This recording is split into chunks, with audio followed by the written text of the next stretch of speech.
Hi there, welcome back to American Lingo Academy. I'm Fiona, and today we're going to learn 10 super useful phrasal verbs that native English speakers use all the time in everyday conversation. These verbs might sound a little tricky at first, but don't worry. I'm going to explain each one really clearly with simple examples that you can start using right away.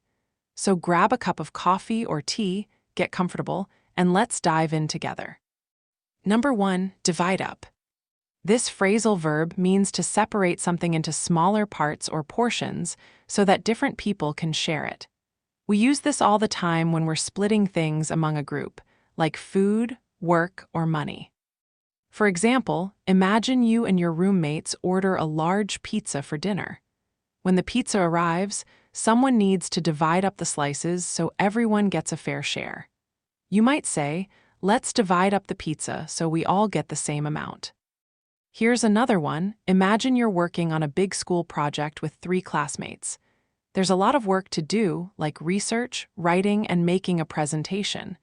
You need to divide up the tasks.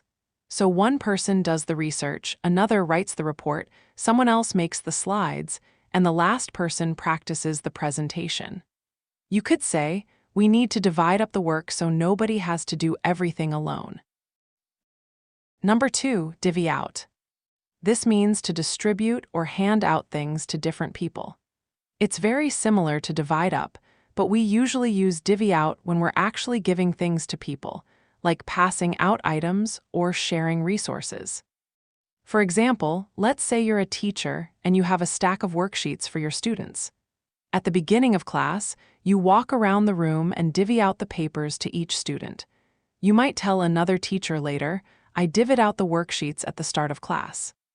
Here's another one. Imagine it's your birthday and you bring cupcakes to work to share with your coworkers. During the lunch break, you open the box and start divvying out the cupcakes to everyone in the office.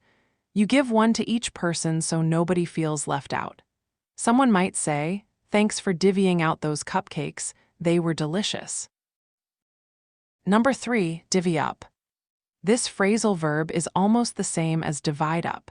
It means to split something into parts and share it among people. The word divvy is actually an informal, shorter way to say divide. For example, you go out to dinner with friends, and when the bill comes, it's $100 total. You all decide to divvy up the cost equally. Since there are 5 people, each person pays $20. You might say, "Let's just divvy up the bill evenly so it's fair for everyone." Here's another one. Imagine you and your sister inherit some jewelry from your grandmother. There are necklaces, rings, bracelets, and earrings. You want to divvy up the jewelry in a way that feels fair and meaningful. You sit down together and take turns choosing pieces until everything is shared. You could say, "We decided to divvy up Grandma's jewelry so we could both have special memories of her." Number 4, do away with. This means to get rid of something, to eliminate it, or to stop using it completely. We often use this when we're talking about rules, systems, habits, or things that are outdated or not needed anymore. For example, your company has an old rule that everyone must wear formal business suits to work every day. But the boss realizes that people work better when they're comfortable. So the company decides to do away with the formal dress code. Now employees can wear casual clothes like jeans and t-shirts. You might say, "Our company did away with the strict dress code, and now we can dress casually." Here's another one. Let's say you have a bad habit of drinking soda every single day. You know it's not healthy because of all the sugar, and you want to live a healthier lifestyle. So you make a decision to do away with soda completely. You stop buying it, you drink water instead, and after a few weeks, you don't even miss it anymore. You could tell your friend, "I did away with soda last month, and I feel so much better now." Number 5, do in. This phrasal verb means to make someone extremely tired or exhausted. When something does you in, it means it completely wore you out physically or mentally. For example, imagine you spend your entire Saturday cleaning your house from top to bottom. You vacuum all the floors, wash all the windows, scrub the bathroom, and organize the closets. By the evening, you're completely exhausted. You collapse on the couch and say to your partner, "All that cleaning really did me in. I'm so tired I can barely move." Here's another one. Let's say you're training for a marathon and you go for a really long practice run. You run 15 miles in the hot sun without taking enough breaks. When you finally finish, your legs are shaking and you feel dizzy. You sit down and drink some water and you tell your friend, "That run totally did me in. I need to rest for a while." Number 6, do out of. This means to cheat someone or to unfairly prevent someone from getting something they deserve or should have. It's about being treated unfairly or losing something because someone tricked you. For example, imagine you work really hard at your job all year long. You stay late, help your coworkers, and finish all your projects on time. Your boss promised you a big bonus at the end of the year. But when December comes, your boss gives the bonus to someone else who didn't work nearly as hard. You might say to your friend, "I feel like my boss did me out of that bonus I deserved." Here's another one. Let's say you and your brother are supposed to inherit your grandparents' house together, but your brother secretly changes the paperwork so that only his name is on the deed. He tricks you and takes the house for himself. You could say, "My brother did me out of my share of the inheritance." Number 7, do up. This phrasal verb means to fasten, close, or tie something, like buttons, zippers, or shoelaces. We also use it to talk about renovating or decorating something to make it look better. For example, it's a cold winter morning and your young daughter is getting ready for school. She puts on her warm coat, but she's still learning how to use the zipper. You kneel down and help her do up her coat so she stays warm outside. You say, "Let me help you do up your coat before we go." Here's another one. Imagine you just bought an old house that needs a lot of work. The walls are dirty, the floors are scratched, and the kitchen is outdated. You spend several months painting, replacing the floors, and installing new cabinets. When you're finished, the house looks beautiful and modern. You invite your friends over and they say, "Wow, you really did up this place nicely." Number 8, do with. This phrasal verb is usually used in the phrase could do with, which means you need something or you would benefit from having something.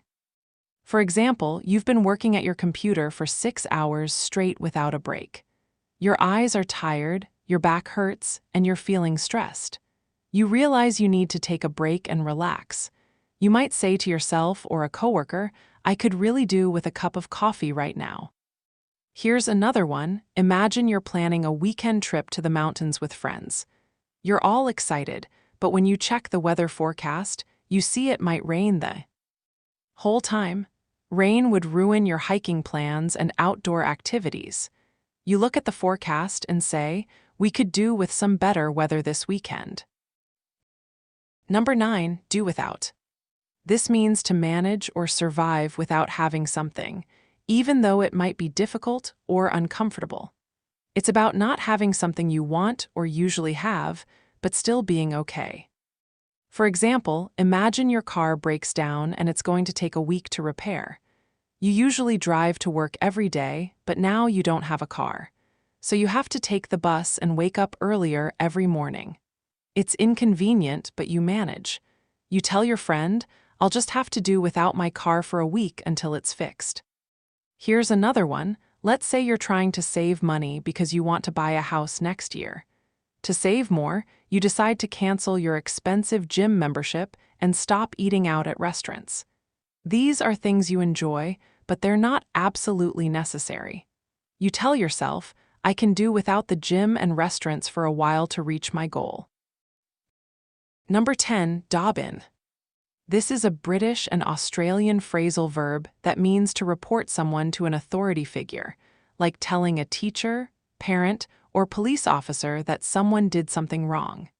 In American English, we might say rat out or snitch on instead.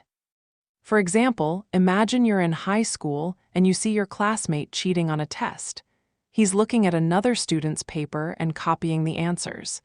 You feel like it's not fair to the other students who studied hard. So after class, you go to the teacher and tell her what you saw. You dobbed in your classmate for cheating. Here's another one. Let's say you live in an apartment building and your neighbor is playing extremely loud music at 2 in the morning. You've asked him nicely to turn it down several times, but he keeps doing it every weekend. Finally, you call the building manager and report your neighbor's behavior. You dobbed in your neighbor for breaking the noise rules. And that's it for today's lesson. We covered 10 really useful phrasal verbs that you'll hear native speakers use in everyday conversation. The best way to learn these is to practice using them yourself. Try making your own sentences with these verbs, and soon they'll become natural for you. Don't forget to like this video and subscribe to our channel. We upload new videos every single day to help you on your English learning journey. Thanks so much for watching, and I'll see you in the next video. Keep practicing and you're doing amazing.